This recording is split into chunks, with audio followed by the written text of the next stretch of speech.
Kung makita ni mo siya kay, mara ka humuta po di mo eh.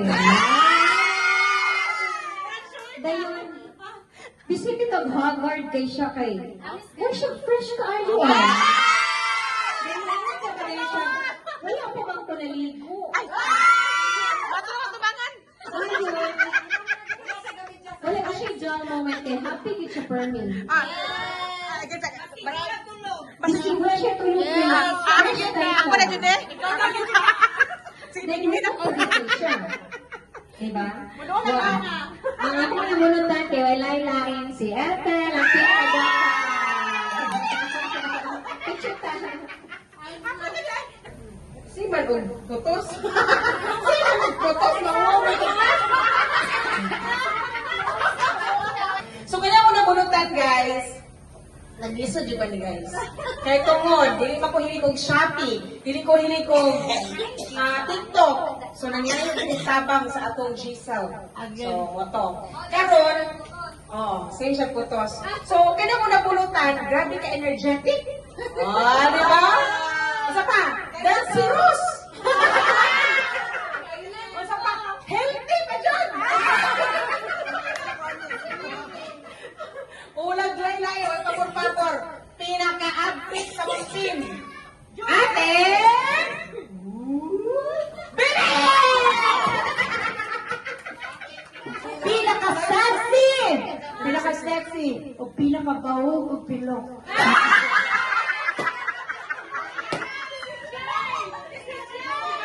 Nag-iisang! Jai-Jai!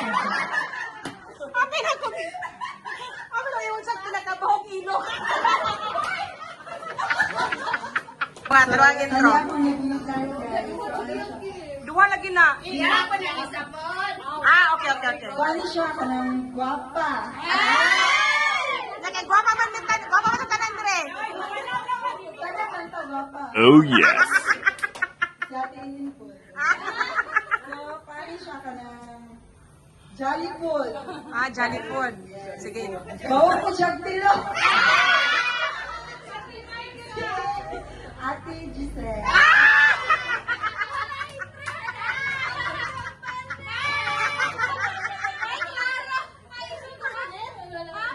Okay. Paano siya? Dili ko siya kataasan, pero sobra sa ganda. Sama na. Puti, oh. Pution. Okay. Napay usang pution na bilin. Paano siya? Sana ubulan pero ni. Joke lang eh. Si ate ko, ate Junessa. Lagi? Kuya! Humble. Humble. Down to earth na person. Lagi sa kaya to. Kinsa kaya to. Kinsa man to. Kinsa man to. Walang ibang si Ate Mai.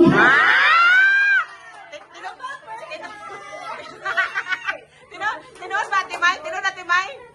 Tinuod ra? Urang tinihapi na, Timay. Ako nabunutan kay ano ni siya. Bago pa lang ako ni siya na ilhan, La. baguhan siya. La. Pero ma-appreciate ako niya, ma-appreciate na ko siya ba kay Miss Ig, bago pa siya, makita dito ni mo iyang sincerity, ang iyahang sa tawag ay responsible siya, at the same time supportive. Kung nabi daw kayo ipamalihog or Miski, di ka mabalihog mo, represent yun na siya, volunteer yun na siya. Wow! Very good din siya. Kisa na. Walang iba kundi si Jima.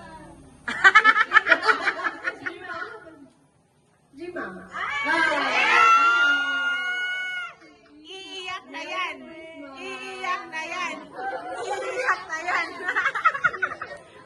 Kanya akong nabunutan, bago pumupod na ko siya na ilhan, and then, student siya. Okay. So, duwa man sila students. Okay. So, kita kayo nga, ang isa na dito, ang isa na dari.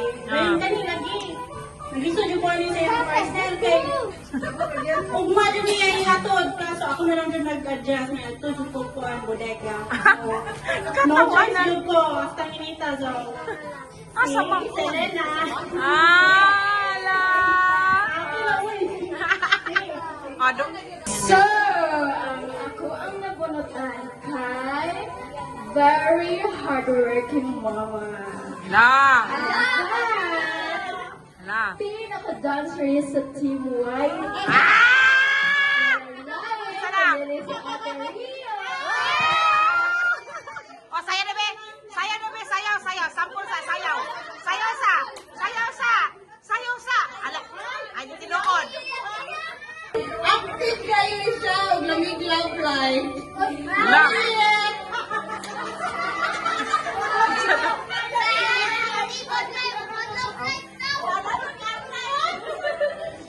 Gabi sa tanan. Bipod. Ang akong nabunutan ay sama-sama na ko, dramatic tayo. Hala. Dagan kayong mga problema sa kinabuhi. Apoy. Tayo has to do. Kinsa man. Diyos ko, Lord. Sama na. Wala ilain ko dili si Ate Ray. Come here. Kinsa na. Ate Ray, you? Ang kagwapa! Nakalimot yung gusto ay.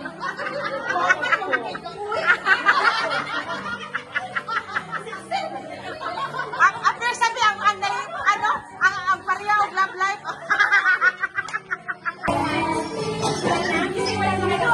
Subaan, ginawa pa kadawa karon. Dito ako siya i-describe.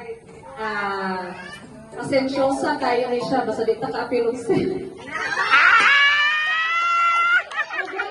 Na-pressure biya ko sa akong ihatag niya, pero balo kong pasensya gigyapon. Bitaw, ang concept pa yun ang akong kuan, ang ako ang gift para niya. November pa na ako order, pero wala pa yun na ako. O wala ilain ako ang mapinanggaon nga leader. Yes! Basta, sunod. Hindi na ko na 5 plus stash. Ala. May gabi sa tanan, no? Ang ako ang hatagan. Kaya wala man ako ni nabulutan. Okay, na-inform ko karon no, kasi akong hatagan. So, coincidence, ang ako ang hatagan is, kung wala siya ni resign sa DepEd, maglabing unta ni karon kay nara po siya sa central na assign. Walay lain si Ma'am Pimping. Exchange gift dito. O, sige, istorya sa podte sa iya ha. Good evening sa tanan. Thankful day ko aning akong BFF sa opportunity nga gihatag na maka-join sa inyong party karon o mahimamat ng tanan. Amen. Dayon, feeling na ko kay karon rami nakita ni Nurse Rochelle Chica dayon kung to apa ko dito magkasinabot jud unta ta. So, mag-viral minig very demure, no? Ang nurse na very demure. Dayon, ikatawa. So, thank you, nurse. Makita atang puhon sa kumakalaan. So, baylo tag-gift. Okay. Wala kita yung message na makapa-remind na to why we are doing this. Ganong mag-party ta, ganong naatay celebration. And baka ni siya sa Matthew chapter 1, chapter 1 verse 21 and 21 to 23 din niya siya. Mo ni siya ang time na di-announce sa angel kay Joseph na si Mary magsabak ni Jesus. And kanina verse di ay before ani point diringan si Joseph pag-announce sa angel nahadlok siya sa mahitabo. Then giingnan siya sa angel sa verse 20 ingon dayon siya dininga. Do not be afraid to take Mary as your wife, for the child within her was conceived by the Holy Spirit. God chose, gipili sa Ginoo na in all His glory, in all the splendor of heaven, unsa kanindot ka perfect ang heaven, opposite po ang kalibutan. tanaw na to ang kalibutan puno sa sala, puno sa struggle, puno sa problema, puno sa kamaot na jud kaayo ang kalibutan kung tanaw na to karon no. Whatever mga struggles, God loves you so much. Dili mo matter ang imuhang nabuhat, dili mo matter ang imuhang circumstances imong kinabuhi. Kay ang Ginoo wala siya nagtanaw anak. Ang iyahang siya ang gugma o gugma kay siya natong tanan. And this celebration is walay laing reason ani, it's because of the love of God. Muna ang first point nako. Love sa Ginoo. That is why we celebrate Christmas. The greatest love, the greatest gift that we could receive. Tungod, gusto siya makikauban nato. Mao na yung si Manuel mo nang na Christmas. So, God bless us. Merry Christmas and congratulations daan sa success sa ato ang Christmas party karong gabi una. God bless everyone. Kauban na mo, Lord God, and prepare ani Lord, as nag-tribute ani nakakapagin and ikaw bless, Father God, and even in household, Lord Jesus, ikaw din ang makakapag favor, blessings, and abundance, Father God. Lord, salamat.